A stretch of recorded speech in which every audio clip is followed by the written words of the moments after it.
Howard had us looking out the windows and looking for logs and debris, and the only one who saw anything at all was Howard. He had better eyes than we did. And that run was about 35, 40 miles an hour, and everything seemed to be functioning well. After another faster run, Hughes prepared the crew for one more go. And then he kind of casually turned to me and he told me to put the flaps down to 15 degrees, and that's takeoff position.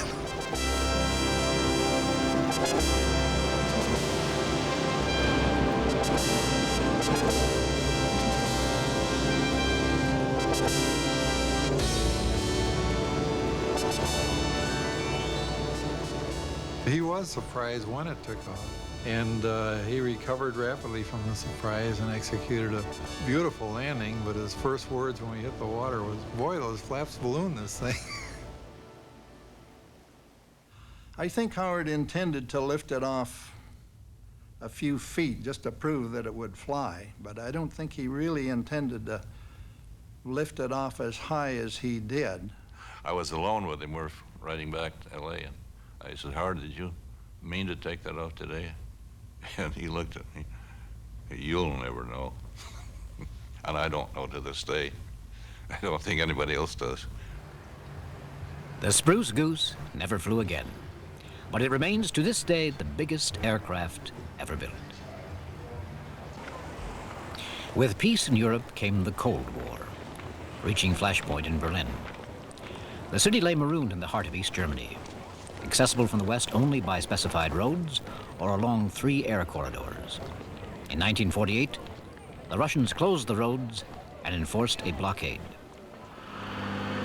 In response, America and Britain launched a massive airlift to supply the western sectors of Berlin. The city needed 5,000 tons of provisions daily just to survive. Everything had to be flown in. Soon, aircraft were making 1,000 landings a day.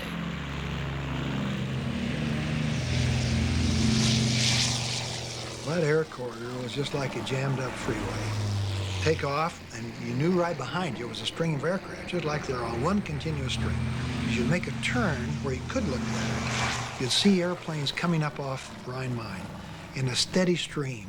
And up ahead of you, you could see airplanes above you and below you. And you knew it was very important to maintain that airspeed or you'd have some problems somewhere. Coming into Berlin and looking down, it happened to be a daytime on my first arrival. And looking at the city from the air, it was just remarkable to me because all it looked like a cemetery of buildings. There were shells and of buildings. You could see right on down the foundations from the rooftops. And the devastation there was something I just wasn't prepared for. Well, we came over with about 4 airplanes, and I didn't know how many other airplanes were in the pipeline, but to supply a city of 2.5 million people with their warmth needs, so the needs for any meaningful employment, let alone the food requirements, it was a question in my mind that we could pull off anything like that. As soon as I arrived at Gatow, I was sent as part of the British team operating with the Americans a special surveillance radar. The radar made a constant flow of aircraft to the airfields possible and enabled them to maintain a landing rate about 1 every 90 seconds. Maintain your present elevation and continue vector 315. Now, I remember one Dakota captain complaining all the way in that he couldn't maintain height and that his controls were sloppy. When he arrived at Gatow, he made a fairly heavy landing, and it was only then he discovered that instead of his 3.5-ton load that he should have had as a Dakota, someone had inadvertently given him a York load of 10 tons.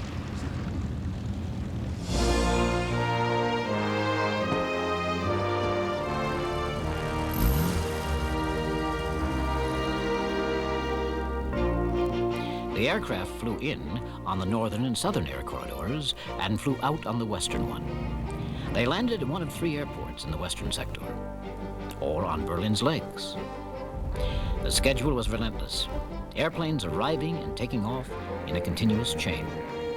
If a pilot missed his landing, he had no second chance. He had to fly out immediately. Sometimes, things went wrong.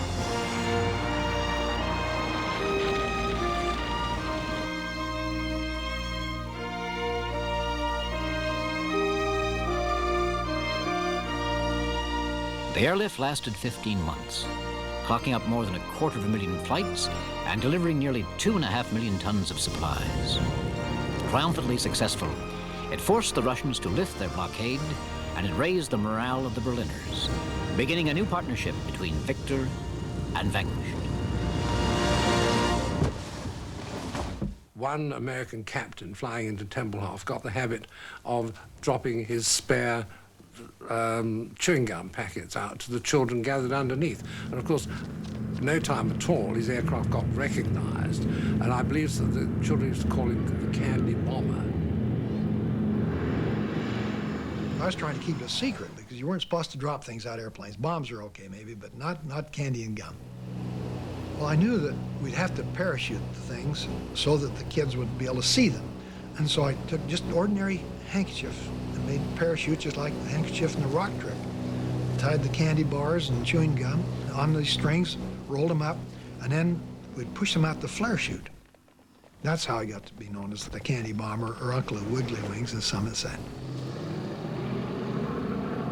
The British people sent all kind of goodies, and the Americans sent a lot. Ran out of handkerchiefs right away, and the people started to send those. The kids in Berlin started to send back theirs for refills.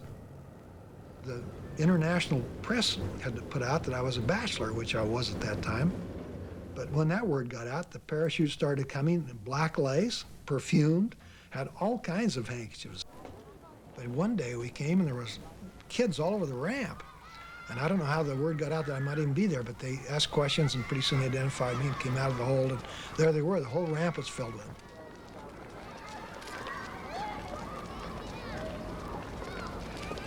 The thing I remember best about the Berlin airlift that feels good to me is working together with people we tried to destroy.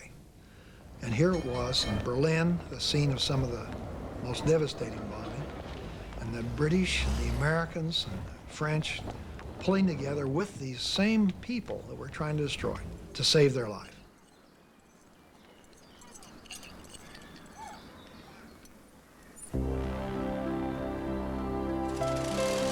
The Berlin airlift showed once again how useful a really big airplane would be.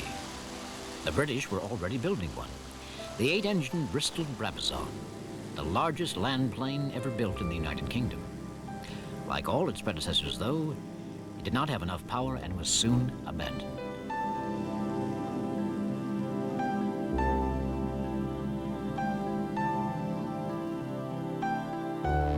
This leviathan of an airplane, the consolidated XC-99, was successful enough to be used by the United States Air Force as a carrier of especially large cargoes. But only one was ever built.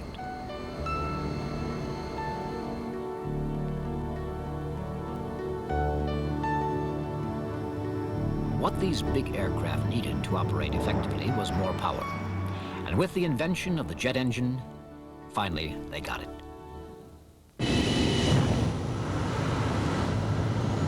Designers of aircraft always want more power, but they also want lower fuel consumption.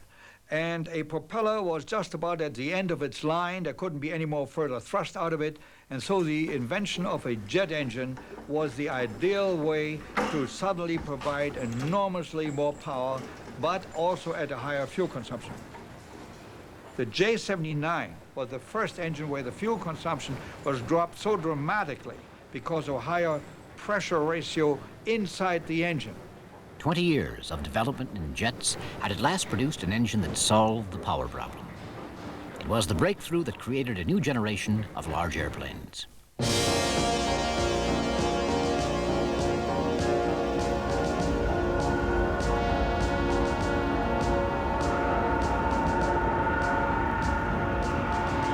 Big transporters like the C-141 Starlifter.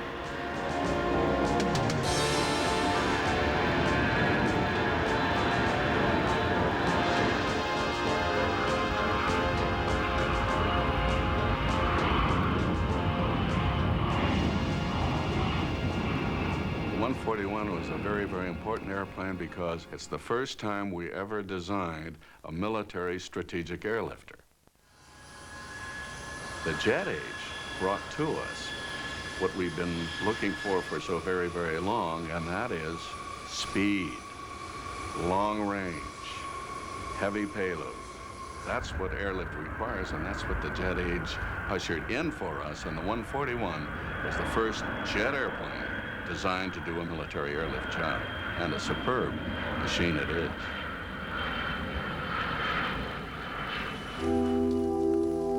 Like the Spruce Goose, the C-141 was designed to provide a lifeline across the Atlantic. In the event, it became an air bridge over the Pacific, flying young Americans to the Vietnam War and bringing them back, alive, on stretchers, or in body bags.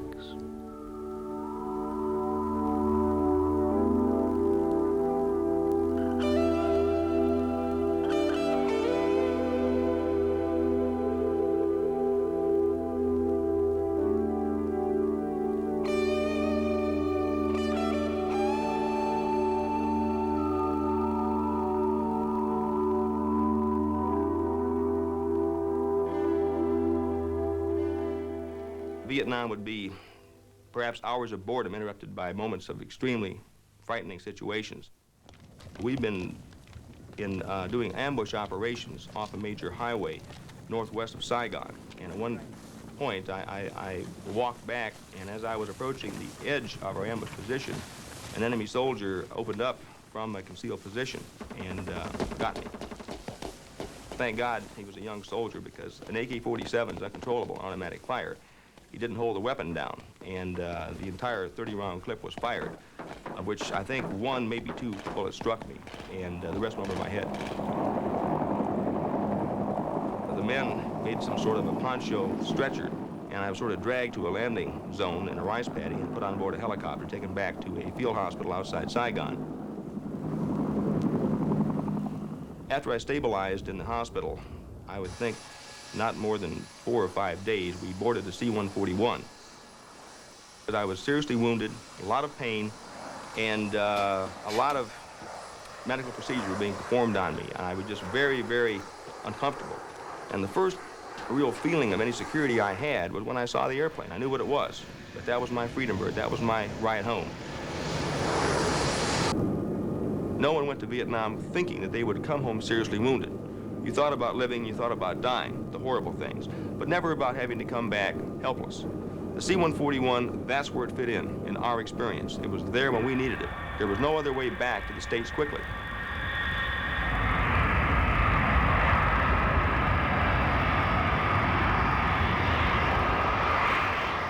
I think that the largest misconception of Vietnam was that going into combat was the worst part of the deal. It was not. Coming home was the hard part.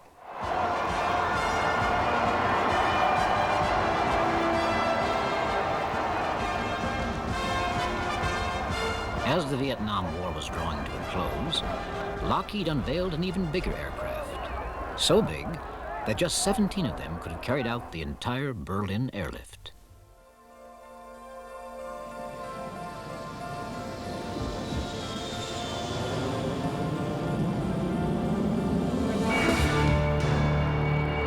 The C-5 Galaxy.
C-5 was designed to be able to transport all elements of all Army divisions over long intercontinental distances and literally land them anywhere in the world. At the time it was designed, it was the largest airplane that ever been built, and by a rather wide margin. It was about twice as heavy as a previous airplane.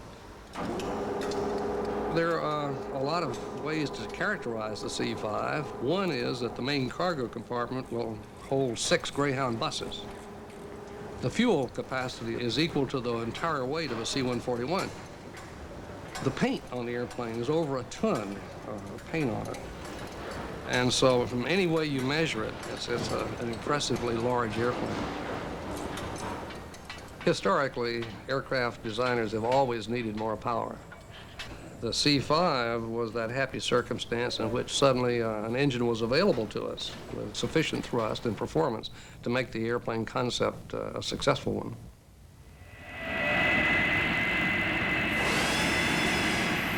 That engine was the TF-39, the first high bypass jet. Technology could now make real the dreams of aircraft designers. Without the tremendous power of these new engines, the C-5 would have needed 12 ordinary jets and suffered all the problems of the past.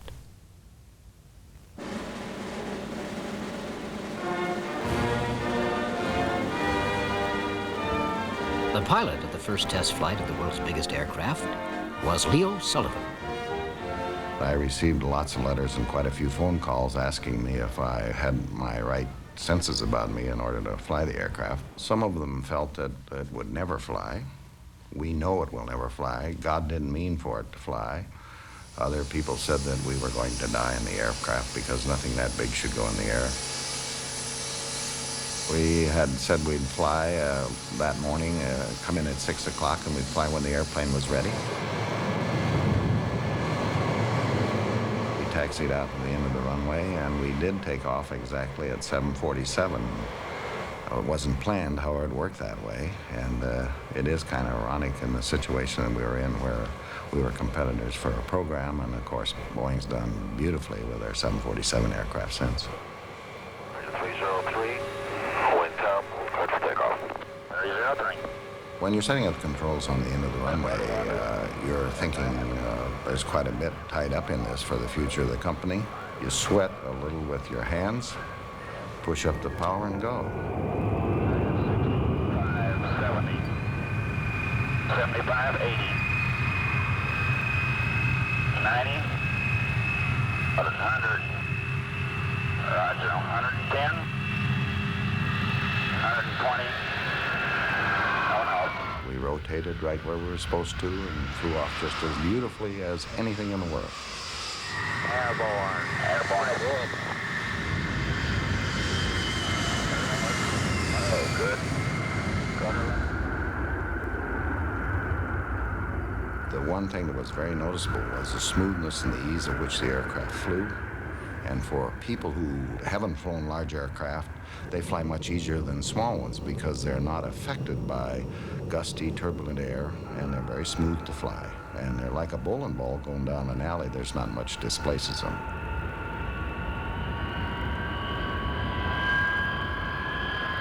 The C-5 represented to Mac the first opportunity to take integrated fighting forces together with their important firepower and deliver it to the point of battle. We never could do that before. So the C-5 gave us the capability of saying, okay, United States Army, United States Marines, United States Air Force, we'll move you with the firepower you need to gain and hold ground, and then we'll resupply. In fact, it was the Israelis, pressed dangerously hard in the Yom Kippur War, who were the first to benefit from the C-5's prodigious airlifting capability.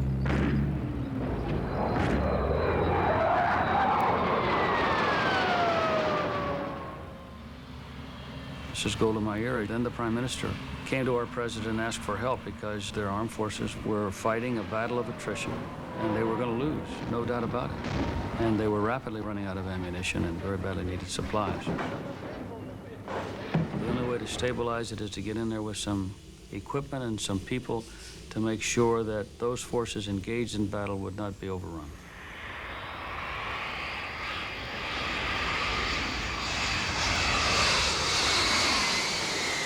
We found ourselves in a very difficult international position. We would certainly have liked to have done that airlift just with commercial airplanes. It would have been much more acceptable to the world. But we found that the commercial airlines, first of all, couldn't do it with some of the very heavy equipment.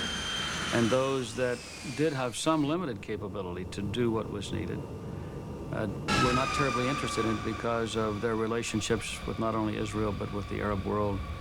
And they didn't want to get embroiled in a very, very difficult political situation. So the only people that then could do it were was the Military Airlift Command, our airplanes.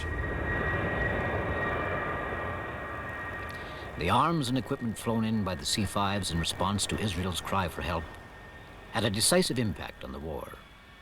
It was an impressive display of what earlier military strategists had always claimed a big airplane could achieve. Yom Kippur, without any question in my mind, demonstrated the need for military airlift that is long-range, high-speed, responsive, and capable of carrying military equipments. And if you're going to provide that kind of capability, you must have an airplane, a military design like the C-5 to get that job done. It is a lesson others have learned. Today, the biggest operational aircraft in the world is no longer the C-5, but the Russian Antonov 124, if only by a few feet. History has shown the value of these giants of the air, and the technology of the superpowers has finally made them work.